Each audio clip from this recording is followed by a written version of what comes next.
பிதாசுதன் பரிசுத்த ஆவியின் பேராலே ஆமென். ஆண்டவர் உங்களோடு இருப்பாராக, உம் ஆன்மாவோடும் இருப்பாராக.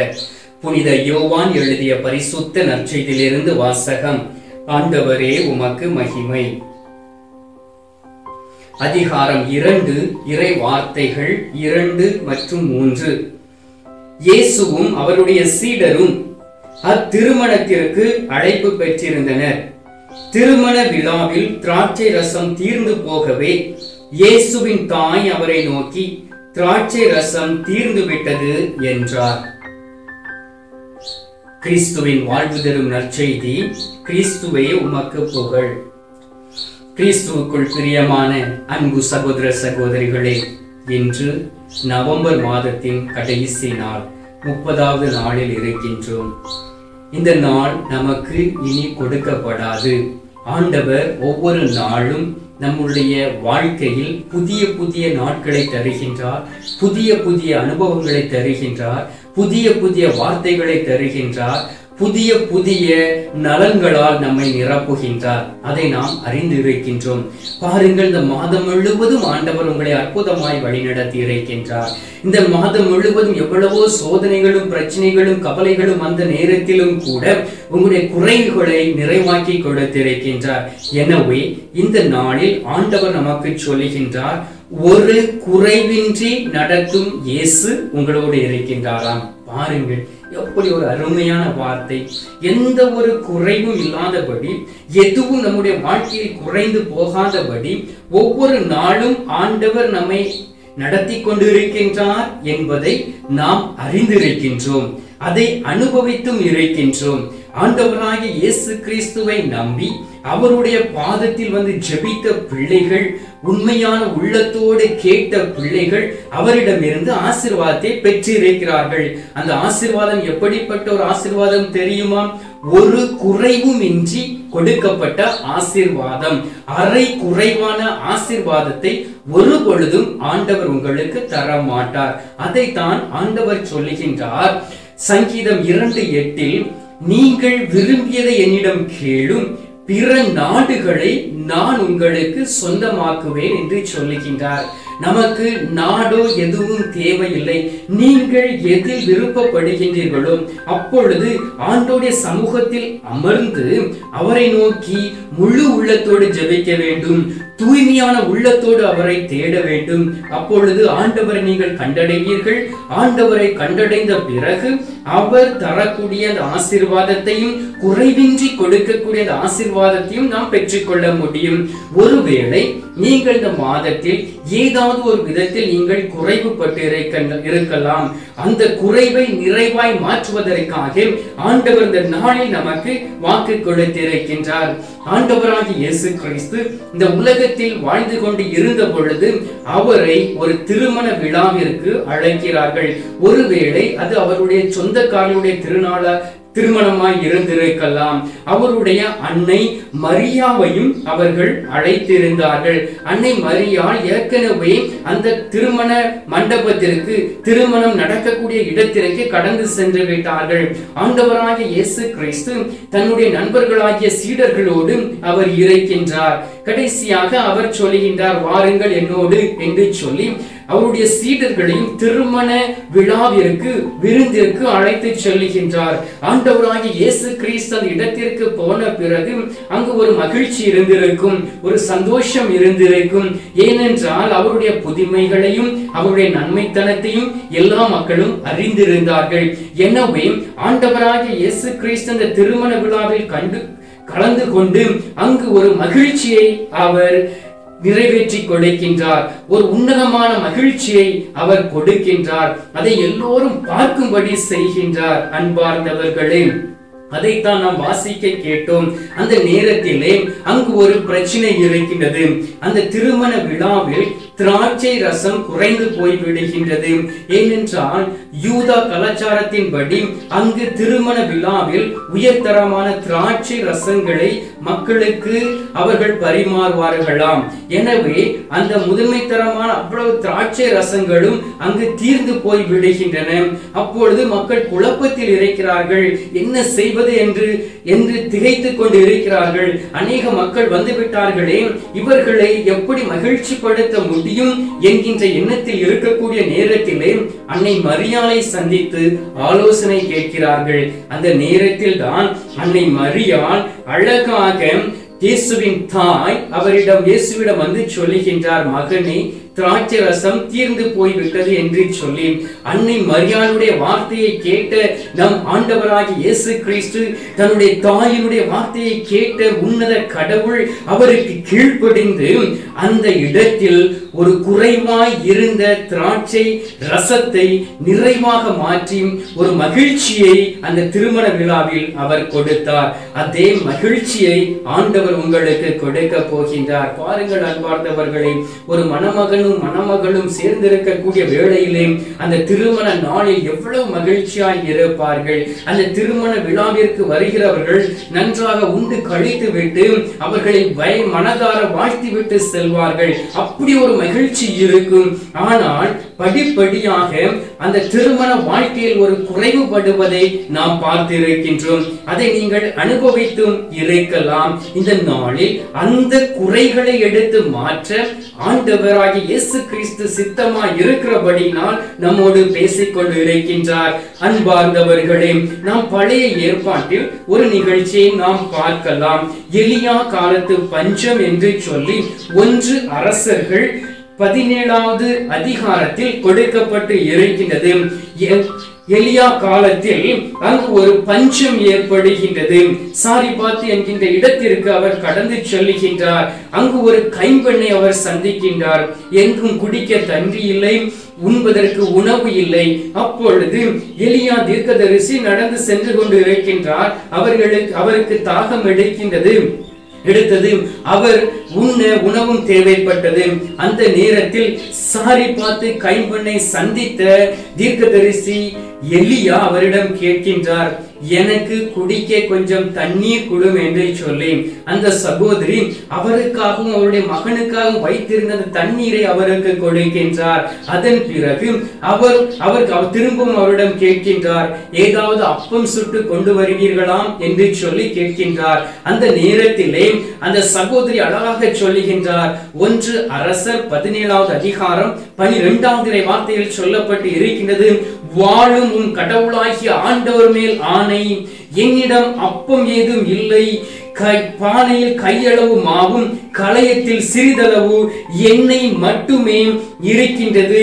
எனவே இதோ இப்போது 2 சுள்ளிகளை பொறுக்கிக் கொண்டு வீட்டிற்கு போய் அப்பம் சுட்டு நானும் என் மகனும் சாப்பிட்டு விட்டு நாங்கள் சாக வேண்டியதுதான் என்று சொல்லுகின்றார். அந்த வார்த்தையை கேட்ட அந்த எலியா தீர்க்கதரிசியுடைய உள்ளம் உடைகின்றது. ஆனாலும் அவர் சொல்லுகின்றார் அந்த சகோதரியிடம், என் மகளே, நீ இருக்கக்கூடிய அந்த மாவிலும் எண்ணெயிலும் ஒரு பகுதியை எடுத்து எனக்கு அப்பம் சுட்டு கொடு என்று சொல்லி கேட்கின்றார். அந்த சகோதரி அவருடைய வார்த்தைக்கு கீழ்ப்படிந்து அழகாக சொல்லுகின்றார். பாருங்கள், வாழும் உன் கடவுள் மீது ஆணை, அவர் ஆண்டவருடைய தீர்க்கதரிசி என்பதை அவர் உள்ளத்தில் ஆவியில் உணர்ந்தபடியினால், பரிசுத்த ஆவியானவர் அவர்களுக்குள் இருந்து பேசியபடினால் அவர் இவ்வாறு சொல்லுகின்றார். அவர் அப்பத்தை கொடுக்கின்றார், குடிப்பதற்கு தண்ணீரை கொடுக்கின்றார். அன்பார்ந்தவர்களே, தொடர்ந்து நாம் வாசித்தோம் என்றால் அருமையாக சொல்லப்பட்டு இருக்கின்றது. எலியா உரைத்தபடி, எலியா வழியாக ஆண்டவர் உரைத்த வாக்கின்படி பானையில் இருந்து மாவு தீரவில்லை, கலையத்தில் இருந்து எண்ணெயும் குறையவில்லை என்று 1 அரசர் 17வது அதிகாரம் 16வது வார்த்தையில் சொல்லப்பட்டு இருக்கின்றது. பாருங்கள் அன்பார்ந்தவர்களே, எங்கு குறை இருக்கின்றதோ அதை நிறைவாய் மாற்றிக் கொடுக்கக்கூடிய நம் மெய்யான வாழும் கடவுள், உயிருள்ள தெய்வம் நமது நடுவில் இருக்கின்றார். அவரை விட்டு நாம் இந்த ஊரெல்லாம் சுற்றி அலைந்து என்னுடைய குறையை யாரு நிறைவாக்குவார் என்கின்ற கண்ணீரோடு அலைந்து தெரிந்து கொண்டு இருக்கிறீர்களா? ஏன் அப்படிப்பட்ட ஒரு வாழ்க்கை வாழ வேண்டும்? ஆண்டவராகிய இயேசு கிறிஸ்துவிடம் வாருங்கள். அவர் இலவசமாய் உங்களுக்கு எல்லாம் தரக்கூடியவராய் இருக்கின்றார். அன்பார்ந்தவர்களே, அதை தான் எசையா தீர்க்கதரிசி அருமையாக சொல்லுகின்றார். அதிகாரம் 55:1 சொல்லப்பட்டு இருக்கின்றது, தாகமாய் இருப்பவர்களே, நீங்கள் அனைவரும் நீர்நிலைகளுக்கு வாருங்கள். கையில் பணம் இல்லாதவர்களே, நீங்களும் வாருங்கள். தானியத்தை வாங்கி உண்ணுங்கள். காசு பணமின்றி திராட்சை ரசமும் பாலும் வாங்குங்கள் என்று ஆண்டவர் சொல்லுகின்றார். உங்களுடைய காசு பணம் இல்லையா? பணத்தை வைத்து என்ன செய்ய வேண்டும்? ஒரு நேரம் உடைய வயிற்றை நிரப்பவே முடியும். ஆனால் உங்களுடைய ஆன்மீக பசியை, உள்ளத்தின் பசியை யார் நிறைவேற்றி கொடுப்பார்? நம் ஆண்டவராகிய இயேசு கிறிஸ்து. அவர் உயிருள்ள தெய்வமாய் உண்மையிலும் உண்மையுமாக இந்த நற்கருணையில் இருக்கின்றார். நீங்கள் விசுவசிக்க வேண்டும். எனவே உங்களுடைய வாழ்க்கையில் இருக்க தாகத்தை அவரிடம் வந்து கேட்க வேண்டும். உங்களுடைய வாழ்க்கையில் இருக்கக்கூடிய பிரச்சனைகளுக்கு அவரிடம் நீங்கள் விடையை தேட வேண்டும். அப்படி இல்லாதபடி நீங்கள் அலைந்து திரிந்து தேடுகிறீர்கள் என்றால், காசு பணம் இல்லை என்று சொல்லி அலைந்து திரிந்து கொண்டு இருக்கிறீர்கள் என்றால், அன்பார்ந்தவர்களே, மிகவும் கவனமாய் இருக்க வேண்டும். மனிதர்களை தேடி சென்று ஏமாந்து போய்விடாதீர்கள். மனிதர்கள் இந்த உலகத்தில் எந்த நேரத்திலும் மாறுவார்கள். எனவே ஆண்டவராகிய இயேசு கிறிஸ்துவை தேடி வர வேண்டும். பாருங்கள், மத்தேயு நற்செய்தி 14 அதிகாரம் 13 21 வார்த்தையில் வாசித்து பாருங்கள். 5000 பேருக்கு ஆண்டவராகிய இயேசு கிறிஸ்து உணவு கிடைக்கின்றார். அவர்களை பார்த்தவர் 3 நாட்கள் 4 நாட்கள் ஆண்டவருடைய சமூகத்தில் இருந்தவருடைய வார்த்தையை கேட்கிறார்கள். அவர்கள் உண்ணவில்லை, அவர்கள் குடிக்கவில்லை, அவரிடம் ஒன்றுமில்லை. அவர்களை பார்த்து பரிவு கொண்ட நம் ஆண்டவராகிய இயேசு கிறிஸ்து அவர்களிடம் இருந்த 5 அப்பத்தையும் 2 மீனையும் கொண்டு அங்கு இருந்த 5000 பேர்களுக்கு உணவு கொடுத்து மீதியையும் அவர்கள் எடுத்தார்கள். அதே போல் மார்க்கு நற்செய்தி 8 அதிகாரம் 1 10 உள்ள இறைவார்த்தை வாசித்து பாருங்கள். 4000 பேருக்கு உணவு கொடுத்தார். அப்பொழுது அவரிடம், உங்களிடம் எத்தனை அப்பங்கள் இருக்கின்றன என்று கேட்டார். 7 என்றார்கள். சிறு மீன் துண்டுகள் இருந்தன. அதை வைத்து 4000 பேருக்கு உணவு கொடுத்த ஆண்டவராகிய இயேசு கிறிஸ்து உங்களையும் ஒரு குறைவின்றி நடத்துவார் அல்லவா? விசுவசிக்க வேண்டும். ஒருவேளை உங்களிடம் விசுவாச குறைபாடு இருக்கலாம். அவரிடம் கேளுங்கள். அவரை நம்பி வாருங்கள். அவர்தான் உங்களுக்கு எல்லாம். அவர் இன்றி இந்த உலகத்தில் ஒரு அணுவும் அசையாது. மனிதர்களால் உருவாக்கப்பட்ட எத்தனையோ தெய்வங்கள் இருக்கலாம். அனைத்து தெய்வங்களும் அவருக்கு முன்பாக மண்டியிடும். அவருடைய பிரசன்னத்துக்கு முன்பாக, அவருடைய வல்லமைக்கு முன்பாக, அவருடைய பலத்திற்கு முன்பாக, அவருடைய ஆசீர்வாதத்திற்கு முன்பாக எந்த ஒரு தெய்வமும் நிற்க முடியாது. அதை நீங்கள் இந்த நாளில் அறைந்திருந்தால், இந்த மாதத்தை நீங்கள் முடிக்கக்கூடிய நேரத்தில் ஒரு ஆசீர்வாதமாய் இருக்கும். ஆண்டவருக்கு நன்றி செலுத்த முடியும். இந்த நாளிலும் ஆண்டவருடைய வார்த்தையின்படி ஒரு குறைவின்றி நடத்தும் ஆண்டவராய் இயேசு கிறிஸ்து நம்மோடு இருக்கின்றார். நம்மை தேற்றி இருக்கின்றார். நம்மை பலப்படுத்தி இருக்கின்றார். நம்மோடு நடந்து கொண்டிருக்கின்றார். இந்த நாட்களிலும் உங்களை வல்லமையாய் பயன்படுத்த போகின்றார். எனவே அதற்காக என்னோடு இணைந்து நீங்கள் ஜெபிப்பீர்களா? இப்பொழுது நாம் ஜெபிக்கலாம். எங்கள் பரலோக தந்தையே, இயேசு கிறிஸ்துவே, தூயனல் ஆவியே, தந்தையே, இந்த அருமையான காலை பொழுதிற்காக நன்றி சொல்லி உம்மை நோக்கி நாங்கள் ஜெபிக்கிறோம் சுவாமி. ஆண்டவரே, இந்த மாதத்தின் கடைசி நாளை எங்களை ஆசீர்வதித்து கொடுத்திருப்பதற்காக நன்றி. ஆண்டவரே, அநேக பிள்ளைகள் இந்த நாளை பார்ப்பதற்கு எவ்வளவோ கருத்தாய் இருந்தார்கள். ஆனால் அவர்களால் பார்க்க முடியவில்லை. ஆனால் நீர் இந்த நாளை பார்ப்பதற்கு எங்களுக்கு கொடுத்திருக்கின்றீர். அது நீர் எங்களுக்கு கொடுத்த பாக்கியம் சுவாமி. ஆண்டவரே, இந்த நாளிலும் எங்களை உயர்த்தி எங்களை ஆசீர்வதித்து இருக்கின்றீர். அது நீர் எங்களுக்கு வைத்திருக்கக்கூடிய ஒரு மகா பெரிய வல்லமை சுவாமி. இந்த மாதம் முழுவதும் எங்களை ஒரு குறைவின்றி நடத்தியிருக்கின்றீர். அது நீர் எங்களை ஆசீர்வதித்ததற்குரிய அடையாளம் சுவாமி. இந்த நாளிலும் தகப்பனே, உம்மை தேடி நாங்கள் இருக்கின்றோம். தொடர்ந்து நீர் எங்களை ஆசீர்வதியும் சுவாமி. உமக்கு சாட்சியுள்ள பிள்ளைகளாய் நடக்க வேண்டும். எங்களுடைய பிள்ளைகளை உமது வார்த்தையின்படி நாங்கள் நடக்க பழக்க வேண்டும். எங்களுக்குள் இருக்கக்கூடிய பாவங்களை அறிக்கையிட்டு தூய வாழ்க்கை வாழ வேண்டும் என்கின்ற ஏக்கத்தோடு உம்மை நோக்கி ஜெபிக்கக்கூடிய பிள்ளைகளை இந்த கத்தோலிக்க காணொளியின் வழியாக நீர் சந்திக்கும்படியாக ஜெபிக்கிறேன் சுவாமி. அன்பார்ந்த இயேசு சுவாமி, உம்மை தவிர இந்த உலகத்தில் எங்களுக்கு வேறு யாரும் ஆறுதல் இல்லை சுவாமி.